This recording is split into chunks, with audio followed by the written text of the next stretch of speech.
Ew.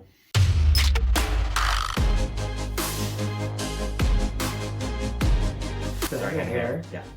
Keep going. Thank you. You're doing so well. Okay. I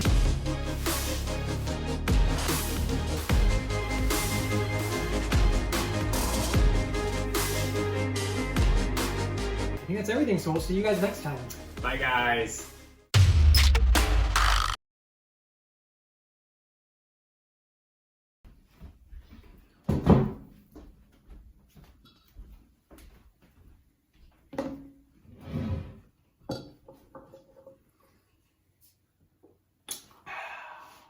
Ew. I'm just gonna say it right now. Few things are as like comforting and warm and safe to me as coffee. You got me on that kick many years ago, and I love it. Yeah, there was a time where Thomas did not drink coffee, and he thought it was gross. Will you give me my water also, please?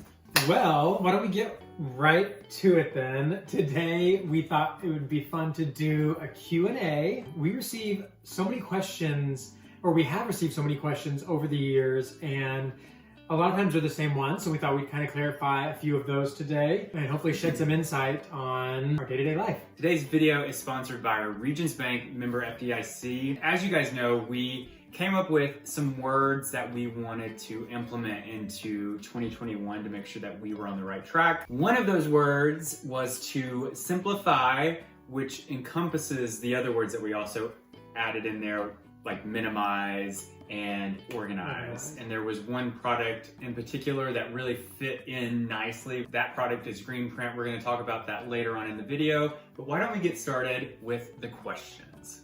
So today we are on PJ's phone going over some questions. Did you have to point that out because you hate my case? No, but it's just, I don't know. No, it's a different phone. I don't hate. I like your case for you. I don't like it for me. PJ drops his phone all the time, so he needs a protective case. Yeah, this case is perfect for me. Okay, question number one. My question is, what is important for a healthy relationship?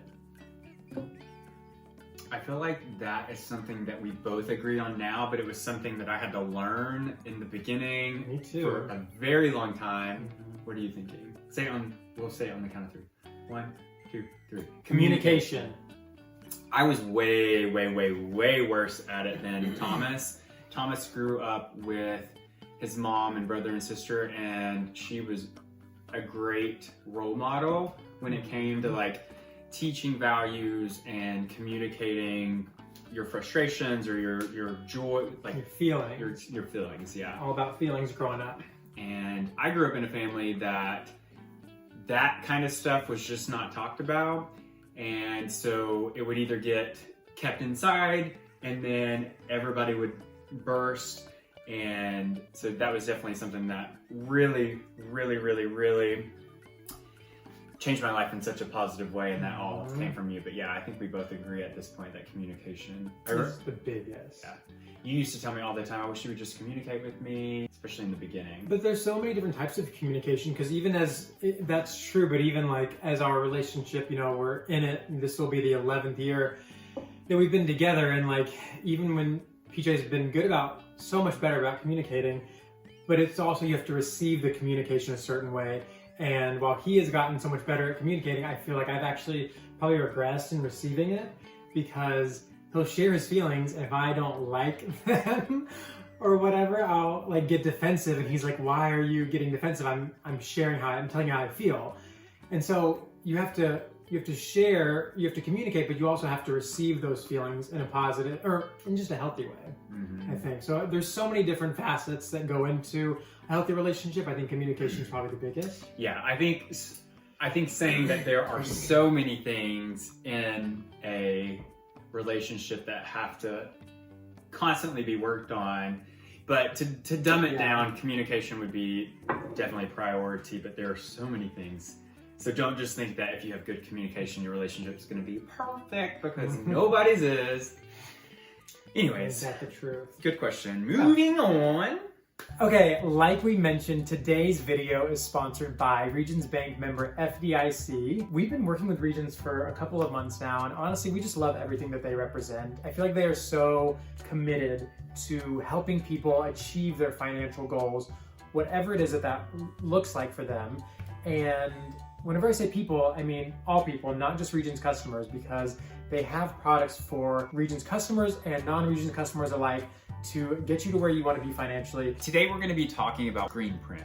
So Greenprint is a personalized plan that builds a strong foundation for financial success. It sets you up on the path to financial achievement. Sorry, I had hair. Yeah, keep going. Thank you. You're doing so well. Okay.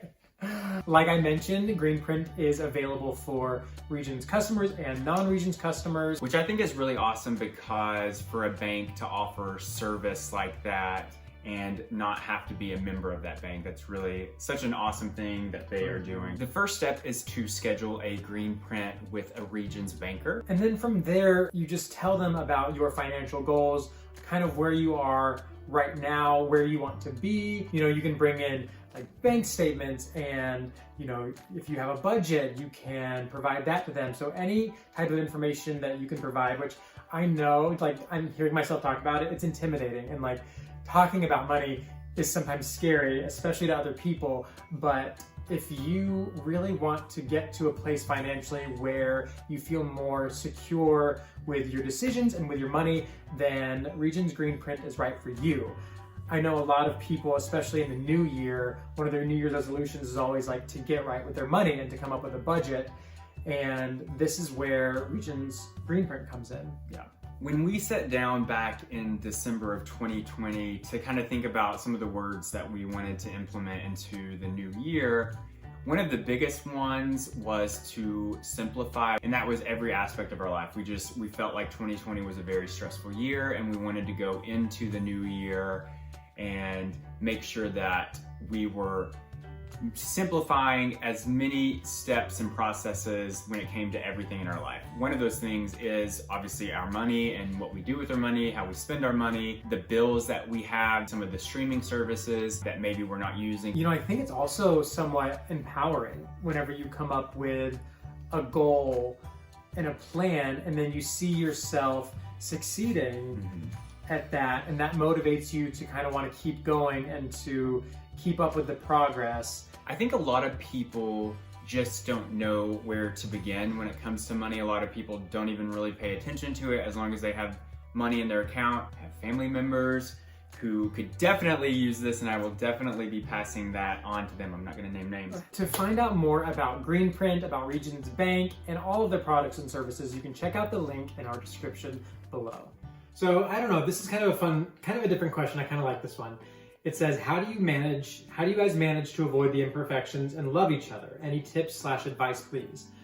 I think the first thing to note is that there's no such thing as perfection. So I think imperfection is a weird word in general. I know what they meant by it, but I feel like that puts pressure on people. No one is perfect, and anyone who pretends to be is hiding something. But I think that's an important question. Everyone has little things about them that they maybe don't like, and likewise, everyone has things about their spouse that they don't like.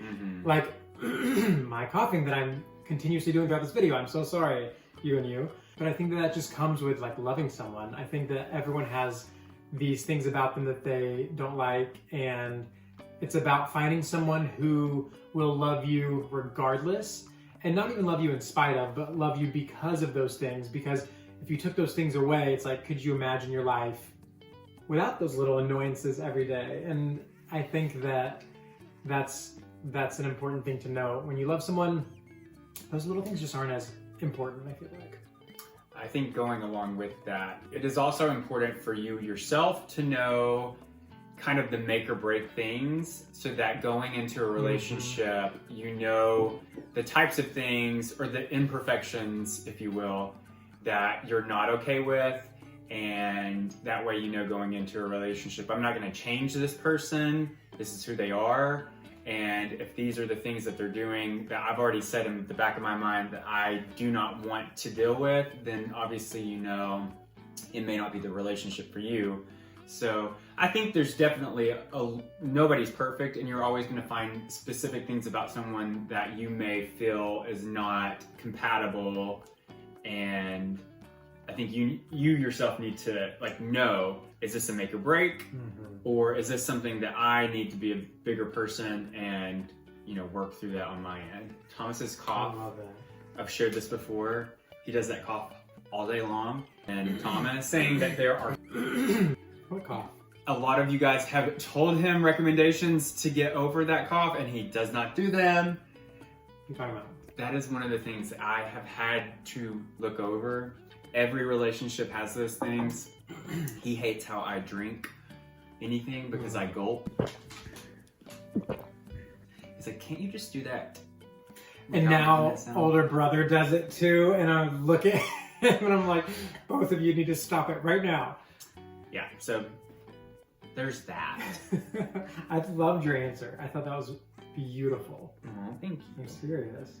It's important to note that we don't ever read these questions before we say them, so none of these answers are rehearsed, and sometimes I'm like, maybe we should, because they're kind of off the cuff. But what about this?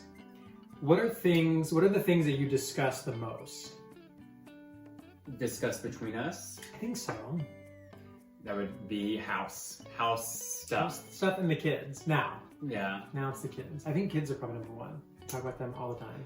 Yeah, kids would be definitely, I would say house and kids for sure. We talk about houses that are for sale that we like, and houses that we're always in the back of our head being like, well, what if we sold our house about that? What if we sold our house about that? What if we did this and that? What if we did this? So yeah, definitely renovation, home, fixing up properties, the land project, the kids. I would say that's what we discuss the most. That's also a question we've never answered before. I know, I'm like that. Good question. These are great, like introspective. They make us kind of like think inside ourselves and think about what we talk about. Okay, next question. Do you fear that your creativity might get limited because you know each other so well? These are like great questions. I don't think so, because... Well, recently we were talking about how you felt like your creativity had... What were you saying? Oh, well, I was saying that, whenever we got married and moved in together and bought our houses together, I felt like, there's compromise in every type of situation when you're in a relationship dealing with two different people. And so we were both having to compromise on certain design decisions. And with PJ, he's very hands-on. And before PJ, I was the one, when I lived with my brother or lived at my mom's house, I was the one always in charge of making the design decisions and making and hanging the curtains and painting.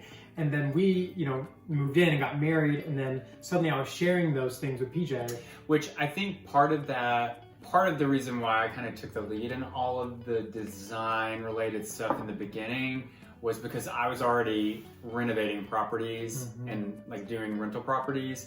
And so it was like all of our first projects would have been you were helping me on something I was doing. So that kind of was how our relationship led into, even kind of once we bought our first house together, I was kind of the lead on picking out how it was going to be done.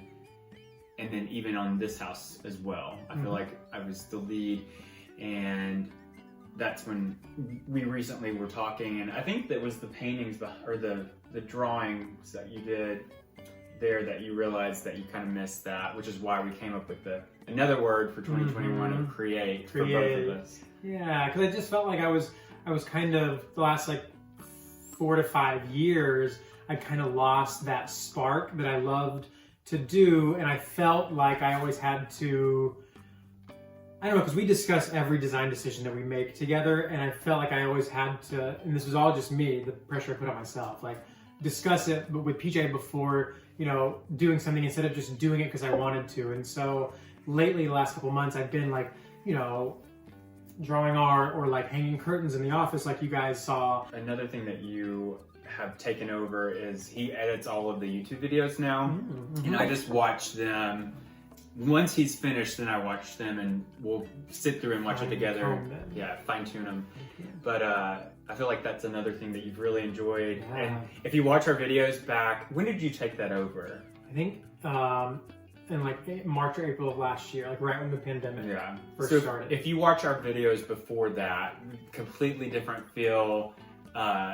He's definitely way better at it than I was, but I really like how he puts the videos together. I feel like a combination of that mixed with, wasn't it that project? And then I started moving rooms around. Oh yeah, you made this the living room. Yeah. And I think then you talked to me about feeling inspired and. Yeah, I just felt reinvigorated. Is that the word? I just felt like excited again to kind of play with our house and fall back in love with our house again. We've been here 4 years now, and it's always so fun to like redecorate and kind of refresh a room every now and then, keep things fresh and fun. Yeah. So yes, I think we've had moments where either of us have felt super creative and the other one may not have, and sometimes you can bounce off of each other when you're in one of those funks, but I feel like right now we're both really feeling creative, inspired and excited about the year. So, what about this? Next question. What strength does each of you bring to the relationship? For you, I feel like your strength is overall just love for family and wanting to provide and take care of family. Ever since the kids have come into the picture, before the kids, I was kind of the lead on cooking everything, and that was our relationship for like 9-10 years. And as soon as we got the kids, Thomas really took an interest in, providing and loving and cooking and taking care of the family. And then I kind of fell into the role of more, task oriented, like working, getting the houses that we're working on finished up and scheduling, like contractors, which you've always done, but like kind of handling that kind of side. Yeah, but Thomas has really, and this is another thing that we've been talking about recently, Thomas is like for the first time in his life feeling stress and anxiety. He's never been a person that really stresses or is worried about stuff. And before the kids, I kind of handled all of this stuff that would cause stress for someone, finances, work-related stuff, the house chores, the pets. I mean, I did house chores. I would forget to take out the garbage occasionally, but I did house chores. But when we got the kids, I was like, listen, this is not working for me. I can't keep doing all of this and taking care of the kids and blah, blah, blah, blah. And Thomas's last year has been probably but you've done so well at it. Thanks. You've done a really good job at it. So, well, I feel like it goes back to my mom. Like every day I'm at, because my mom raised my brother, my sister, and me all by herself while working like multiple jobs, and I'm always like, how did she do that? If she can do that by herself, I can surely take care of the kids with a husband, and you know what I mean? So like, I don't know. I feel like I look to her and be like, well, she can do it. I need to step up and do it too. And I feel like your strength is your hard work and your determination.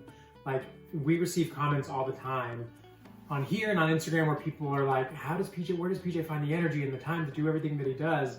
And you guys, I'm right there with you. Like I literally ask you all the time, like, where do you get the energy from? Yeah, I do feel like there is more explaining behind that though, because people see me working and to them it's work, but for me, I get so much enjoyment out of working on a reno house. It's the same type of enjoyment that I would get from watching a TV show or playing basketball or riding a bike. I love that kind of stuff. So to a lot of people it looks like work, but to me it's just honestly something, if I was bored and wanted to do something, that's what I would want to go do. So yeah. Well, for context, he used to do that stuff whenever he was little too. He grew up on a farm and he would just build things like all day. He'd be playing with the animals all day. He was always outside, always doing something with his hands. And I feel like your grandma really gave you a really good work ethic. Yeah, my mama Dorothy I would say I'm the most like her out of everyone, but she was a very, very hard worker. And I think that definitely, she watched me as a kid all the way up until middle school, and she was a very hard worker, and a lot of my qualities came from her. You were talking about how I grew up on the farm, which is also important. It's part of the reason why it's so important for us to make sure that we take the kids out to the land. And here recently, you know, we're having to like train ourselves to be like, we're gonna let them get as dirty as they want to get. We're not gonna say anything because we're very particular about, no, don't get in the mud, don't step in the mud. But that's what we want the land to be for them. We want them to go out and just be creative and build forts and tree houses and get muddy and learn about bugs. It was such a fun thing for me as a kid that that's really something important that we continue to do and try to get over worrying about getting dirty. Oh my gosh, okay, well, that was fun. Just in time to finish my cup. Oh my gosh, well, I'm not finished with mine yet. But that was really fun. Yeah. I thought so. Thank you guys so much for sending in all of those questions. And we have so many more, but if we didn't get to yours, we will definitely get to it in a future video. That's it. Thank you guys so much for watching today's video. Huge thank you to Regions member FDIC for sponsoring today's video. We're going to be working with them in the next couple of months as well, so be on the lookout for more of those videos coming up. Like always, make sure that you are subscribed to our channel. It helps us out a ton. If you like this video, give it a thumbs up. Give it a thumbs up. Leave a comment down below letting us know what you think. I think that's everything, so we'll see you guys next time. Bye, guys.